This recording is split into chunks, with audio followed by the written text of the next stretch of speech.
이거는 네. 순전히 사람의 그 잣대로 이야기를 하는 거예요. 곤충이 우리 사람보다 몇 억 년 먼저 지구에 나왔거든요. 호모 사피엔스의 선배다 이렇게 얘기를 해요. 남성의 입장에서 여성의 입장을 이해하는 사람인 거죠. 그래서 사실 이 역지사지의 태도가 한국 사회로 지금 필요한 것이 아닌가 그런 생각이 들고요. 세상을 보는 따뜻한 시선, 정용실의 뉴스 브런치.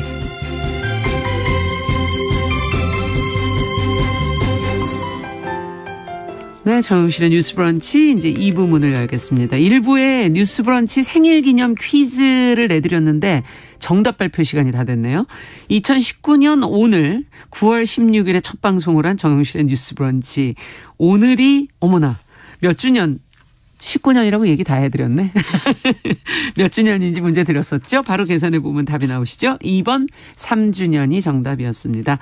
자, 많은 분들이 참여를 해 주셨으니까요. 저희가 방송이 끝날 무렵에 정답자 30분을 올려놓겠습니다. 확인하시고 홈페이지 게시판에서 공지해 드리니까 확인하시고 또 문자 보내주신 분들 많은 분들이 좀 커피 쿠폰 가져가시기를 저희도 바라보겠습니다.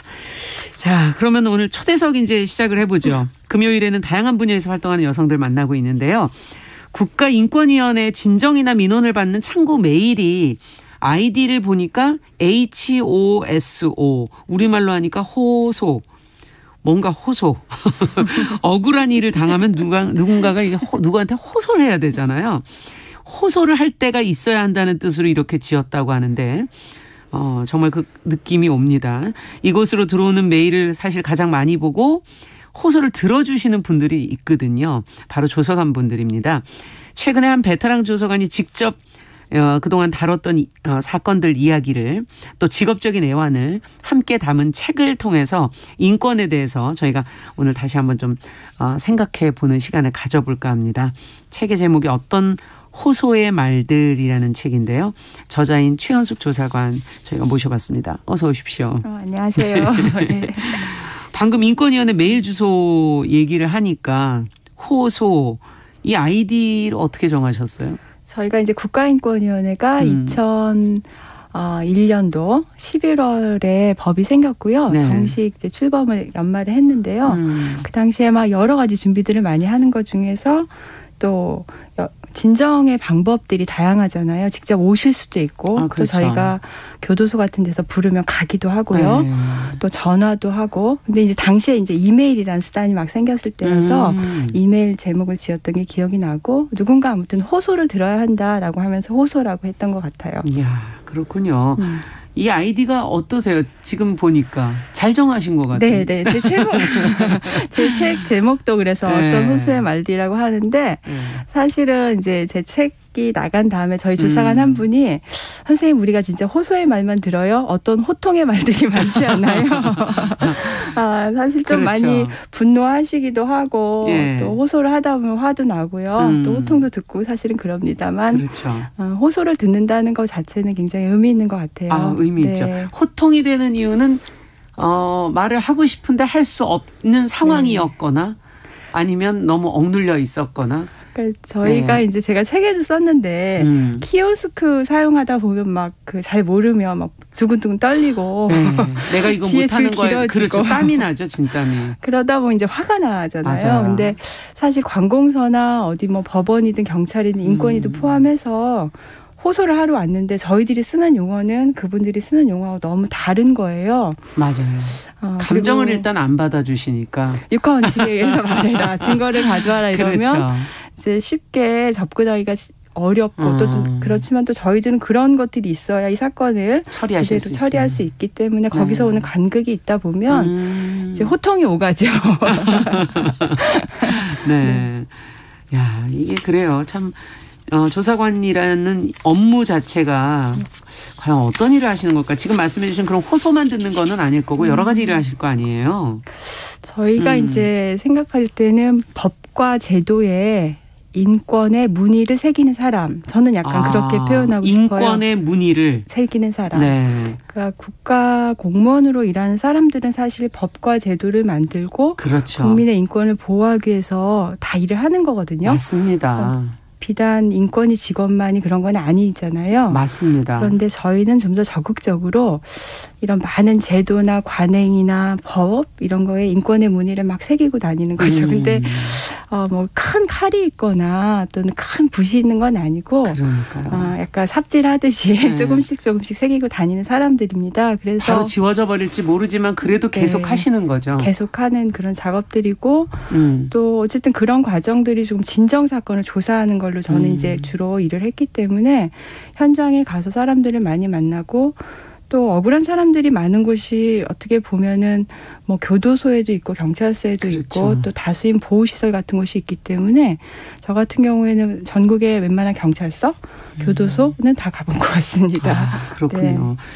근데 사실 이 시대라는 게 지금이 법제도가 너무 예전에 만들어졌고 지금의 사람들의 생각과 이것과는 좀 어떨 땐 너무 달라져 있는 부분이 많아서 맞아요. 호소하는 분들이 더 많아지지 않았을까 이런 생각도 좀 들기는 하거든요. 저 개인적으로는. 그리고 수단도 굉장히 많아졌거든요. 어떤 호소의 수단도. 그런데 말씀하신 것처럼 이제 법과 제도라는 거는 일종의 그물 같은 것 같아요. 고기 잡을 때 필요한 그물. 그런데 그 그물이 어쨌든 구멍이 있어야 그물이잖아요. 구멍이 있는데 너무 크면 다 빠져나가죠. 다 빠져나가고. 그러니까 그 법과 제도라고 하는 것에 걸리지 않은 문제들은 늘 있을 수밖에 없는 것 같고요. 그런데 저희가 이제 그거를 좀 더 잘 만들고 거기서 빠져나왔던 문제들을 또 인권의 관점에서 잘 걸러 올리는 일들이 되게 중요하다는 생각이 들어요. 네. 인권위에서 지금 조사관 일을 하시기 전에 보니까 시민단체에서도 활동을 하셨었고 그 경력으로 이제 인권위 출범 이후에 이제 인권위로 가시게 됐는데 단체에서 일하실 때랑 그때도 사실은 이런 얘기를 듣는 일이긴 하지 않습니까? 그것으로도 모자라서 이제 기관으로 들어가신 건가요? 어떤 의도로 가시게 된 제가 걸까요? 농담 반 진담 반으로 사실은 인권으로 호의호식하고 있다 이렇게 말씀을 드리는데요. 하는 일은 굉장히 비슷해요. 그럴 제가 것 같아요. 서울 YMCA 시민중개실이라는 곳에서 꽤 오래 일하다가 인권위 조사관이 됐는데요. 거기서도 이제 무작정 찾아오시는 억울한 분들을 위해서 일을 했는데 권한은 없잖아요. 시민단체라는 게. 들어드리는 역할이 더 크죠. 그래서 조사관이 된 이후에는 상당한 조사의 권한이 있고요. 또 저뿐만 아니라 동료들이 굉장히 많고 또 인권위원들이 하는 권위 있는 권고로 새로운 법제도가 많이 생기기 때문에 어떻게 보면 호의호식 한다는 것이 조금 더 책임과 또 권한과 책임이 같이 가지면서 또 굉장히 좋은 일을 할 수 있는 그런 세계 안에 들어왔다는 생각이 들어요. 그 전보다는 조금 더 적극적으로 그 호소를 해결해 주시는 쪽으로 지금 가고 계시는 것 같은데 자, 그 책을 통해서 이제 그간에 조사하신 사건들에 대해서 얘기를 쭉 해오지 않으셨습니까? 대부분의 사건들을 이렇게 묶어낼 수 있는 어떤 공통점이라 그럴까요? 그게 이렇게 보니까 법제도만으로는 해결하기 어렵다. 저희도 방송을 하면서 사실 법제도를 다른 시사 프로그램보다 많이 다루고 있는데 보면은 참 해결할 수 없는 그런 것들이 꽤 많아요. 고민을 하다 보면. 그렇습니다. 저희가 이제 조사관들이 사실은 좀 제가 직업을 어디 가서 말을 하면 딱 두 가지 반응을 해요. 인권위 조사관입니다. 그러면은 이제 말을 조심해야겠다.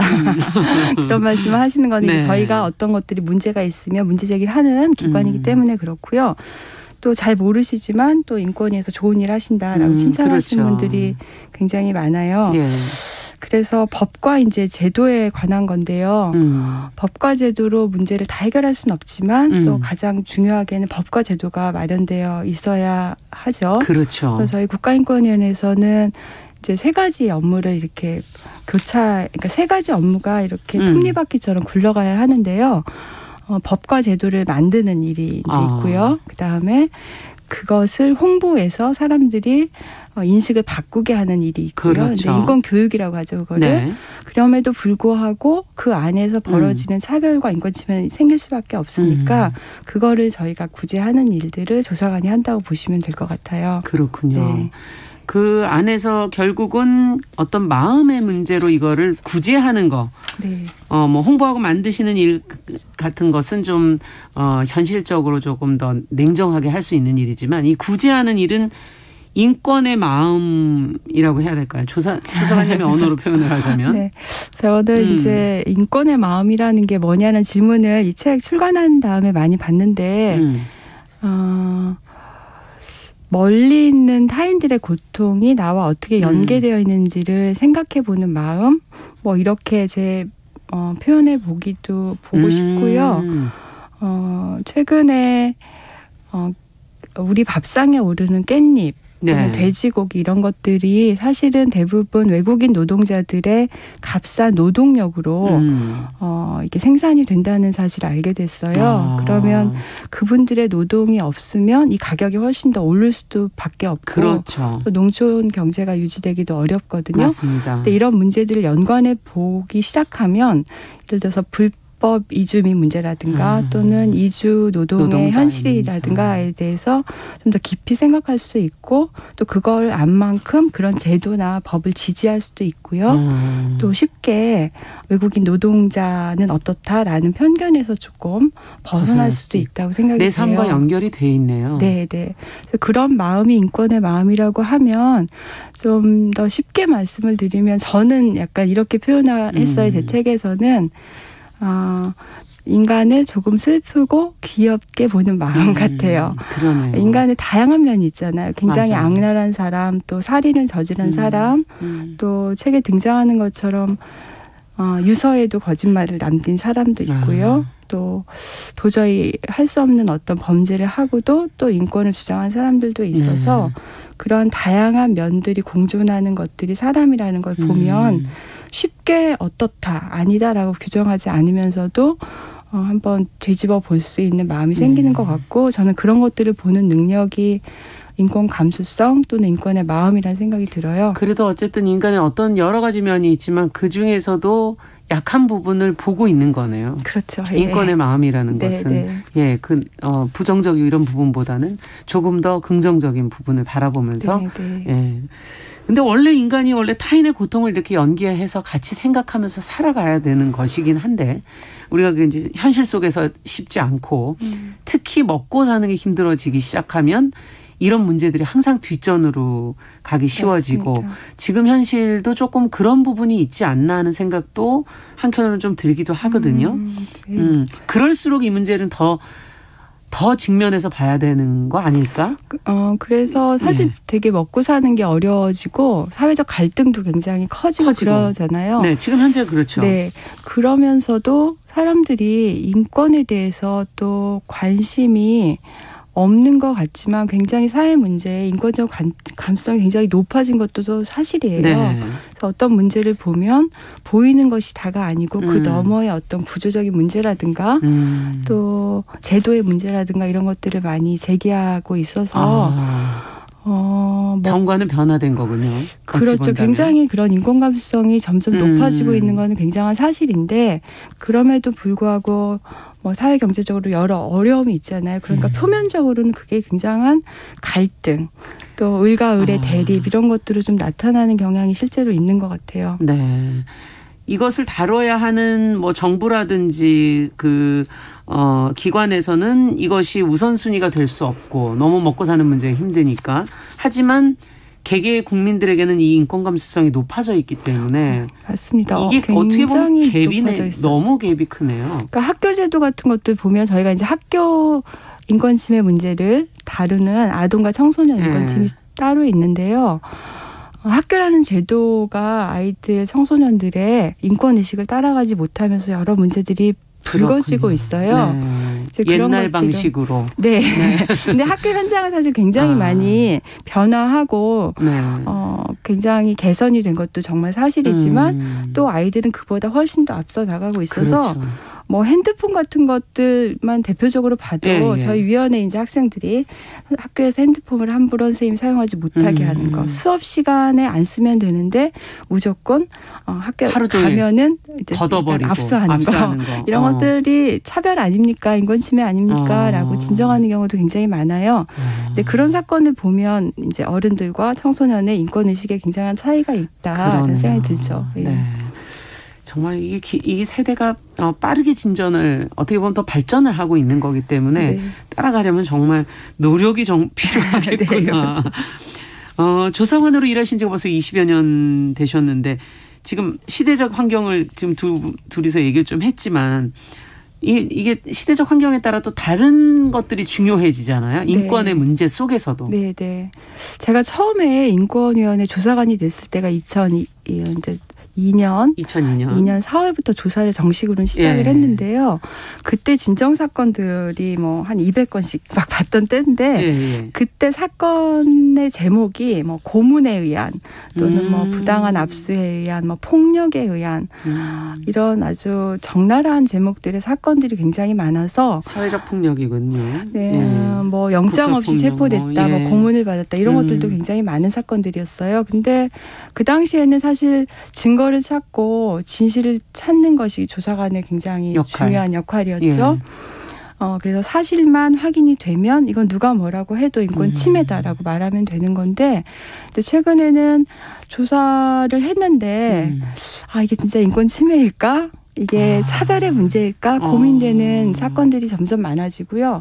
이제 그만큼 다양해졌고 또 인권의 관점도 다양해졌다. 우리가 세심하게 바라봐야 된다는 모두가 동의할 수 있는 문제라기보다는 그렇죠. 소수자들의 어떤 의견이고 그걸 다수가 어떻게 받아들일까. 그렇죠. 그러면서 공감대를 이루어야 되고 또 그거에 대한 공감이 필요한 그런 사건들이 굉장히 많아졌고요. 또 당시에는 인터넷의 어떤 혐오나 차별의 문제가 그렇게 심각하지 않았었어요. 그렇죠. 근데 지금은 사실은 생필품 하나도 저희가 인터넷 주문을 통해서 살 정도로 너무 발전했죠. 네, 가상 공간이 더 이상 아니잖아요. 거기가 그냥 현실 세계거든요.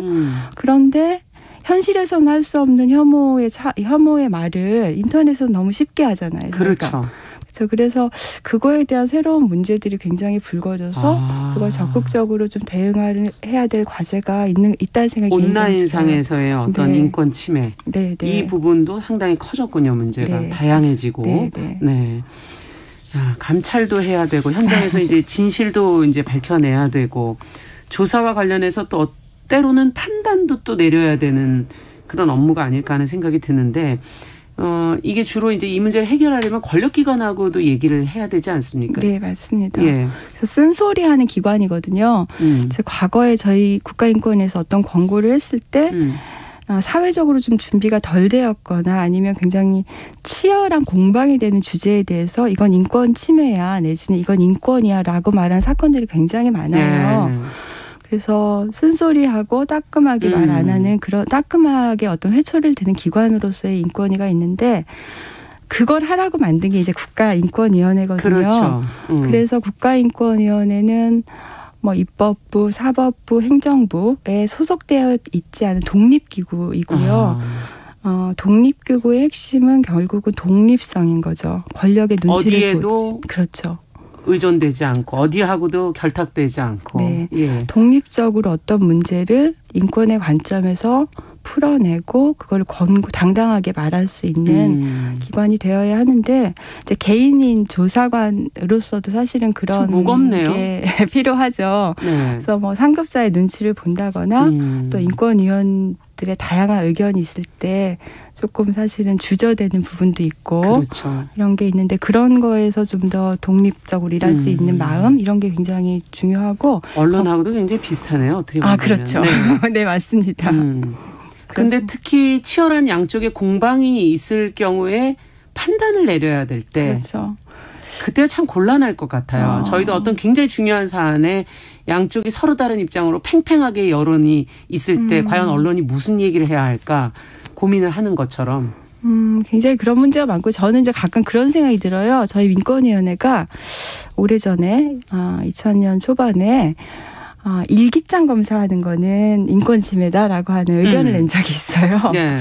제가 농담처럼 우리 위원회가 망할 뻔한 사건이다라고 말을 했는데요. 네. 왜냐하면 그게 난리가 난 거예요. 모든 성인들의 경험에서 일기는 엄마가 검사하고 학교에서 검사받는 거이고 그거는 아이들을 지도의 일환이고 글짓기를 가르치는 방안이 되기도 하고 저조차도 우리 아이의 일기를 가끔 봤고요. 그렇지만 이제 그것이 한 15년쯤 지나서 지금 보면 그걸 인권 침해라고 말을 하는데 크게 이의를 다는 분들이 없게 되잖아요. 그게 참 시대에 따라 그렇게 달라지는 거군요. 그래서 인권위원회가 어떤 의견을 내거나 권고를 할 때 사회가 다 받아들일 준비가 되었을 때만 권고를 하는 건 아닌 것 같고요. 조금 앞설 때도 있고. 네, 앞설 때도 있고 또 많이 앞설 때도 있지만 많이 앞섰을 때는 사회가 그걸 이해하도록 많은 과정과 절차가 필요하죠. 많이 설명도 해야 되고 홍보도 해야 되고 교육도 해야 되고요. 네. 그런 것 같습니다. 모두가 받아들일 때는 사실 조금 늦은 거죠. 네. 언론도 사실은 모두가 다 좋다 옳다라고 할 때는 조금 늦은 거죠. 네. 자, 책에 소개된 그런 사례 가운데 인권위가 제대로 의견을 내지 못했고 또 재심을 통해서 뒤늦게 이제 억울함을 풀어주는 그런 경우도 있지 않습니까? 그런 이야기를 하시면서 뒤늦은 정의가 정의일 수 없는 것처럼 뒤늦은 고백은 고백이 아니다 이런 얘기를 하셨어요.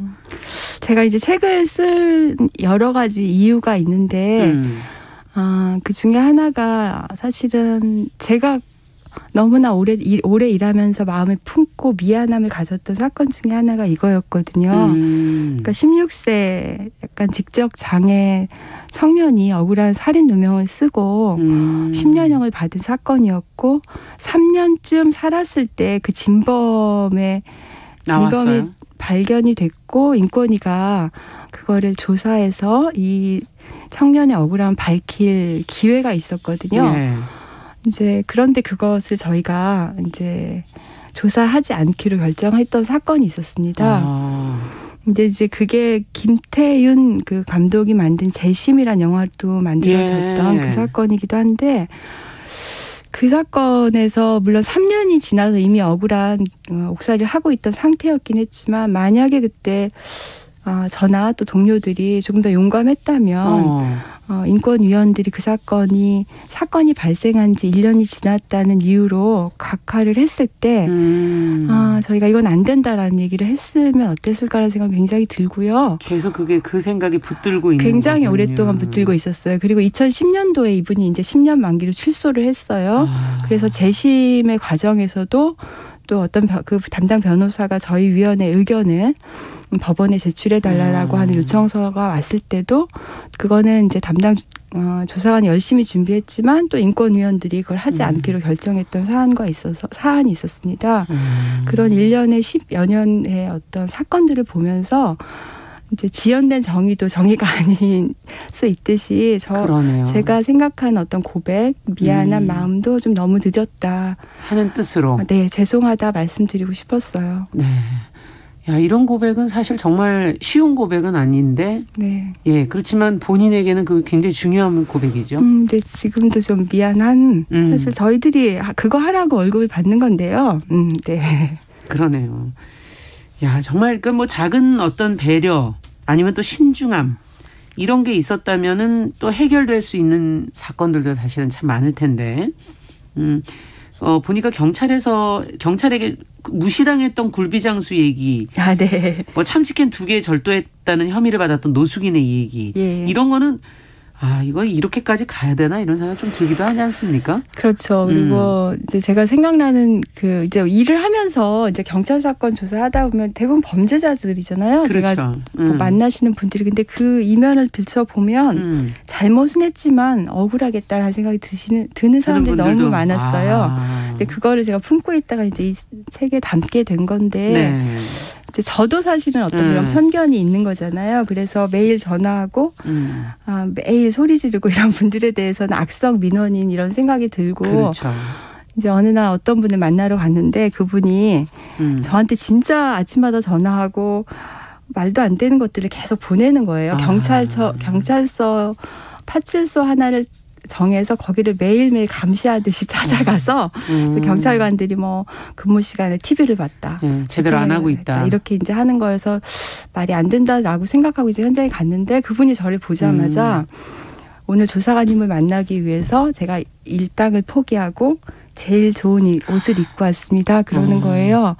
거기서 일당은 이제 그 노동 현장에 가서 하는 일당이었고요.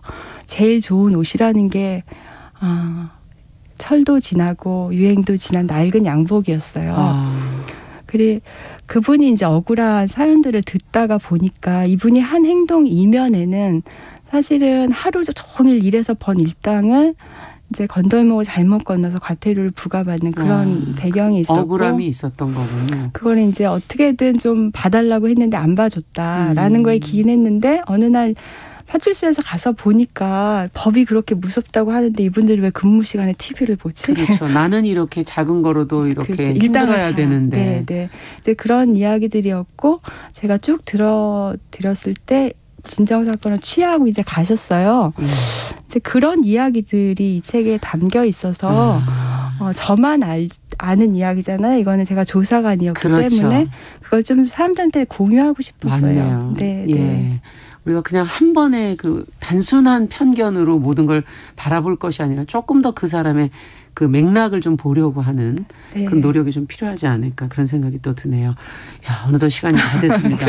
앞으로도 또 열심히 활동해 주시고 많은 분들의 호소를 좀 많이 들어주시기를 바라면서 금요초대서 국가인권위원회에 찾아오는 진정인들의 호소를 가장 가까이서 듣는 분 어떤 호소의 말들의 저자 최은숙 조사관과 이야기 나눠봤습니다. 오늘 말씀 여기까지 듣겠습니다. 감사합니다. 네, 감사합니다. 네, 정용실의 뉴스 브런치 이제 마무리해야 될 텐데요. 커피 쿠폰 당첨자 명단은 오늘자 홈페이지에 오후에 올려놓을 것입니다. 꼭 챙겨서 확인해 주시기 바랍니다. 저는 주말 보내고 월요일에 뵙겠습니다. 안녕히 계십시오.